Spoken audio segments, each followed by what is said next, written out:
Are knives supposed to only be sensible and reasonable and functional? That is a question that has been on my mind a lot. Well, what's going on, gang? Welcome back to A Therapeutic Edge. It's very nice to have you here today. I've had that question on my mind a lot. And it's been on my mind a lot because I watch Metal Complex. I do. I like his stuff. And the comments in his videos are often, that's too big to be reasonable, that's too fancy to be useful, that's too...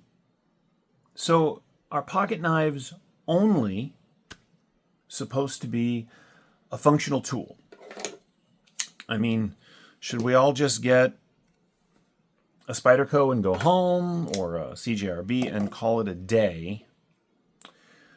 Or is there room for things that are interesting just for interesting's sake? Now, as a collector, I have to believe the second one is true, because that's what interests me. If pocket knives were hammers, then all hammers have to be useful, a reasonable size and useful. And if that's the case, that makes sense. But knives aren't. Knives are a combination of art and engineering. And you can lean pretty far into one side or the other and still end up with a useful tool, even if it's not as pocket-friendly as a pair of three, right? I mean, Miguron here has created a knife that is, by any sense, ridiculous. And yet, it still cuts. It is, in fact, carryable if you've got really big pockets. It's useful if you've got really big hands. It's beautiful if you're into sort of absurdist things. This is the Omega. This is the newest in Miguron's sort of run towards the most absurd-sized knives. And I am 100% here for it. If you're not, that's cool. You don't have to be. I always say in my comments when people say mean things about knives or try to be snarky, the best thing about pocket knives is that we can all like something different and no one has to be wrong. That is particularly true here. This knife is ridiculous, but I love it just for that. So let's talk about what I'm talking about. As I said, this is the Miguron Omega. This made its debut at Blade Show. It was very popular there. I didn't go to Blade Show this year, but I saw the videos, and so I reached out to the guy that runs Miguron Knives, and I said, can I buy one? And he went, yeah. So I did. And then it got stuck in shipping for about a month. But now it's here. Actually, it's been here for about a week. I love this thing. Does it make sense? No. But it's not supposed to. So let's talk about kind of where it comes from. As I said, this is the Omega. It is an absolute monster. Over the last year or so, he's released the Arma 2 and the Geddon. Get it? Armageddon? Clever. There's the original Geddon, the original Arma, and my sort of personal favorite of his small big knives, the Nagain. These knives are ridiculous, and yet I just love them. So let's see. I'm going to put this here and this here. And then this here. They're going to stand up. I love these things. They stand up on their own because they're so thick.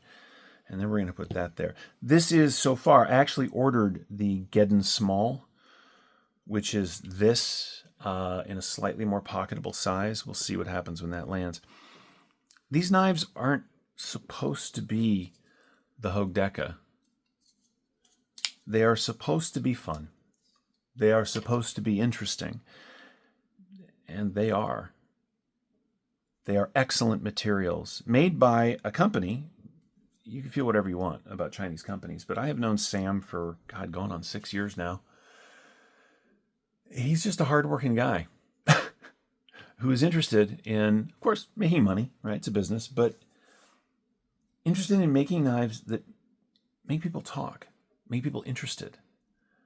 And I think this lineup is a huge part of that. I mean, they make regular knives.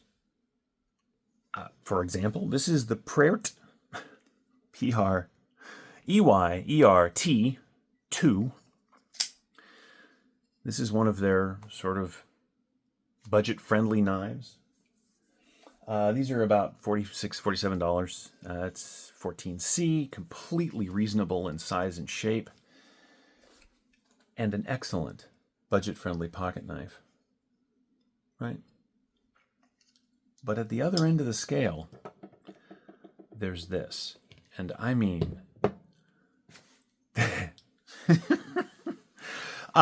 are $400 and something right now. There's only 160 of them in the whole wide world. So if it interests you, you might want to look into it. If it doesn't interest you, don't. Let's take a look at what you get for your, what did I decide this was? I looked into it. $440 basically. So the Omega, I have to move all this stuff farther out of the way. Let's do some specs. So the Omega, if I say that name again, I'm losing my mind. The Omega is 9 1/4 inches long. The blade is a little tiny bit over 4 inches. The cutting area on the blade is, excuse me, we line that up. Yeah, so we are at 3 6/8. I don't know. It's huge. What does Sam say? Sam says that I don't know.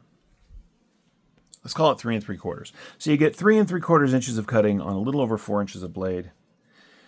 The grip area is just 4 inches. I have big hands, and I've got plenty of knife sticking out the bottom. This is it's amazing. Oh, wait. Excuse me, I gotta move. Like all of the big giant knives recently, including like the Midgard's Messer stuff and all that stuff, it comes with a little extra lock. So, and in fact, there are a number of places where you can do that. First and foremost, and I thought this was really cool, it's got a spot back here in the back where it can just live, which it doesn't interfere with the function of the knife. And that, by the way, is a really cool feature because I lose these things all the time. Beyond that, you can put it up here, right, which locks the blade in place. Or, for reasons I'm not 100% clear on, you can choose to do that down here, which also locks the blade in place. That one's got a little more wiggle to it. Don't get confused. Just because you can lock the blade in place with an additional lock doesn't make it a fixed blade, but, you know, it's cool if you're into that sort of thing. The action is surprisingly good, considering the blade probably weighs more than 2 Spydercos. All right, where were we? Oh, closed length. 1, 2, 3, 4, 5 1/4 inches. The in the pocket, if you were going to carry such a thing, is just about 2 1/4 inches. It is a big knife this way, but where it really shows off is here. I put a Deca up next to it. I'm just going to line some stuff up. That's a Spyderco Military, the newest one. This is the Ritter Hogue. I haven't reviewed this yet. This is the automatic XM18.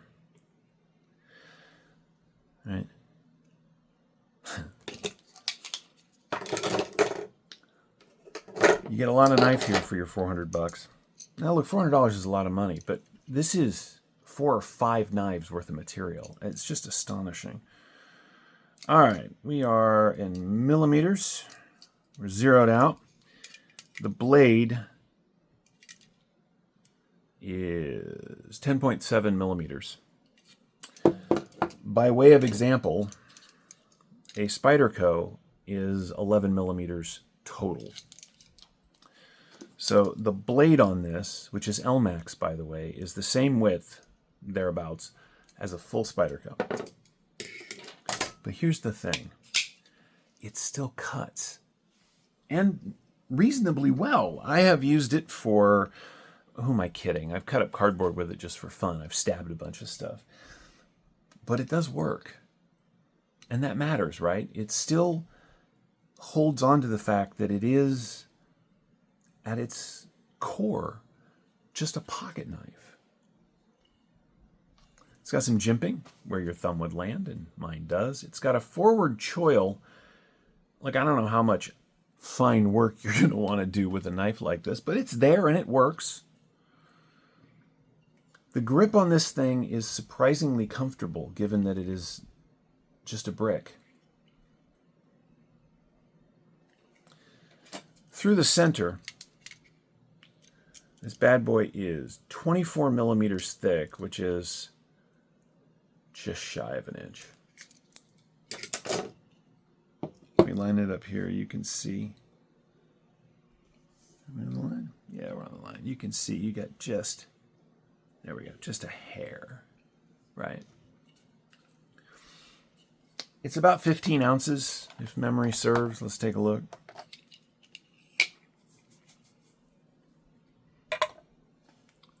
Yeah, 15.2 ounces. By way of comparison, the Arma 2 is 11 ounces. But you can see why.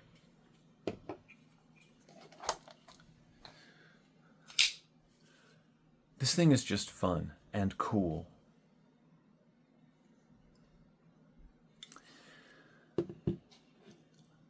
I ordered, as I said, the smaller version of the Geddon here. And I did that because I love this design. So having one that's a little more pocket friendly seems like a reasonable choice to me. There are other knife designers, there are other knife makers that are making giant knives like this. Dirk Warning is a good friend of mine. He's got a really interesting channel. He has a lot of those knives, but those are custom or semi-custom, and they cost thousands of dollars.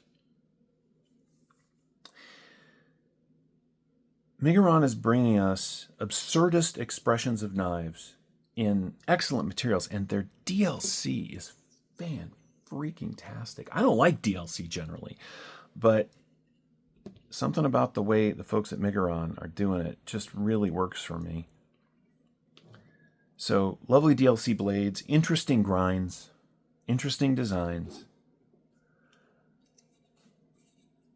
for prices that aren't car payment. Well, okay, this one maybe, but you know, these are a few $100, which is, look, I get it. That's not an insignificant amount of money, but for what you get, Jesus.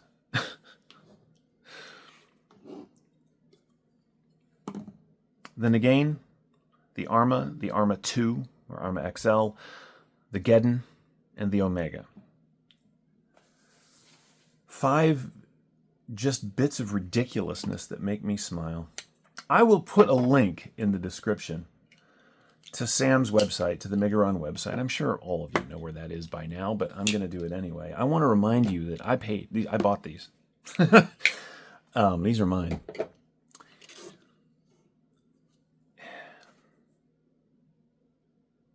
Can I tell you to run out and get one of these? No. But I can say that if you're looking for something that is surprisingly well made for what it is, in great materials, that is sort of stupid fun, that is worth your time. Let's do some other knives to compare it against. We already had a few out. Here's a knife that calls itself an XL, and it is, by the way. This is the Pulsar XL from the folks over at Kunwu, as you can see. Lengthwise, it's not dramatically smaller than the Omega, but right. How about, what else do we have?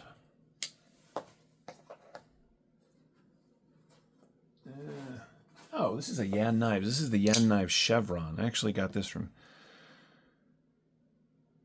Casey Spearin. Look at that. Again, you can almost get it through. Almost.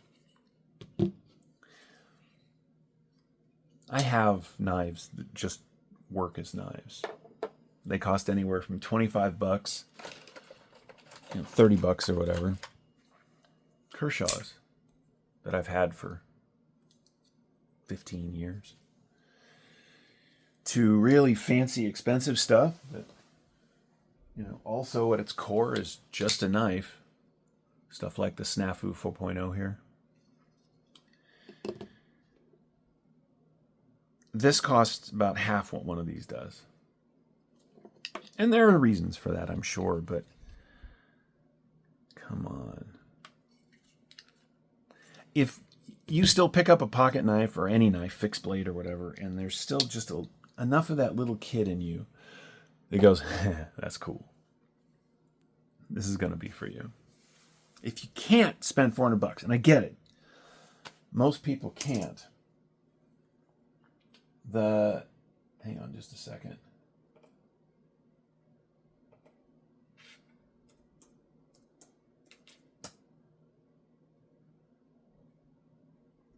Oh, what happened? Sorry, gang. Bear with me.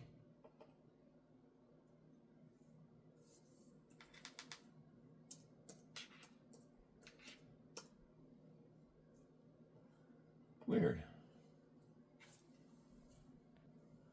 I'll give you an example. The Nagain here, which if you can find one, that looks like they're still on Amazon. This is $300.